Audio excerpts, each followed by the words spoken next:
News between eastern Washington cattle ranchers and wolves. You just heard from one of those ranchers in Ferry County talking with 2 on Your Side's Whitney Ward about using the land to graze cattle despite repeated wolf attacks. Well, she is back now with the other side of the story. So while it's clear that the current system is not working for ranchers like Ron Eslick, the other side of this wolf issue is from environmentalists who say it's not working for the wolves either. And that's why some are looking to a grazing allotment like this one. We're still on U.S. Forest Service land. It's the Colville National Forest, but as you can see, it is much more open. And the hope is that both sides will agree this works better. But we don't want to force the ranchers off. Mike Peterson is the executive director of the Lands Council. I first met him last year to talk about the Colville A to Z project, where environmentalists and loggers came together to help prevent wildfires. Do you consider yourself an environmentalist? Absolutely. Now he's hoping to help save Washington wolves by working with Washington cattle ranchers. And you have found some great success on the forestry side, working with 2 different sides that originally the thought of coming together was unthinkable. Do you think you can recreate some of that success for the wolf issue? I think so, but it takes a while. We'll follow the same pathway. You got to meet face to face. You got to build trust. You've got to find common ground. For the Lands Council, that common ground might just be restoring the actual ground. Ranchers need certainty. They have a place for their cattle in the summer months, and they need to have forage, and they would like some certainty that they're not getting munched on by wolves. This Recreate Meadows, Restore Meadows provides a pathway to that certainty. There's more misinformation than there is good information. That's where Chris Bachman comes in, the Lands Council Wildlife Program Director. You know, the Smack Out Meadow is a great example of what we could actually have if we restored former meadows. Smack Out Meadow is right in the heart of the Smack Out Wolfpack territory. It's part of a traditional U.S. Forest Service grazing allotment, but it offers something most other allotments don't. You have a place here where you have cattle that you can see where they are.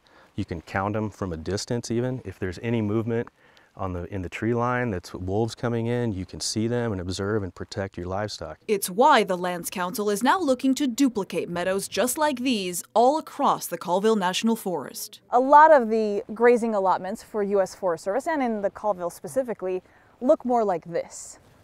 Yeah. The reason they look like this is that our forest has changed over the last 100 years. And it used to be more open. So now they're poring over old maps and surveys to identify old meadows that are grown over now but could be transformed back into better grazing land for cattle. Often on many of the same grazing allotments ranchers are already using. So if you could restore some of the meadows on their same allotments, do you think that would make it easier for them to buy into the idea? And I think yes, I think that's what we'll look for.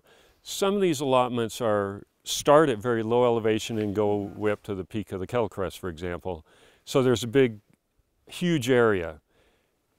If it's a 50,000 acre allotment, say, could we restore 5,000 acres and the cattle have enough food right in that one area? I think that's possible. When the state first established a wolf recovery plan in 2011, it outlined what to do when wolves attack cattle, including killing certain wolves if there are 3 attacks within 30 days or 4 in 10 months. But both Mike and Chris say the state's own actions are proof that plan isn't actually fixing the problem. He points just a few miles to the north where the entire Profanity Peak wolf pack was taken out in 2016. Today, a new pack has taken its place. And we have the OPT pack, where again, they've removed 2 wolves, and my understanding is predations are continuing. Does incrementally removing wolves change pack behavior? You know, at this point, the evidence says no. What about the people who are going to listen to what you're saying and say you're just another pro-wolf guy who doesn't get it?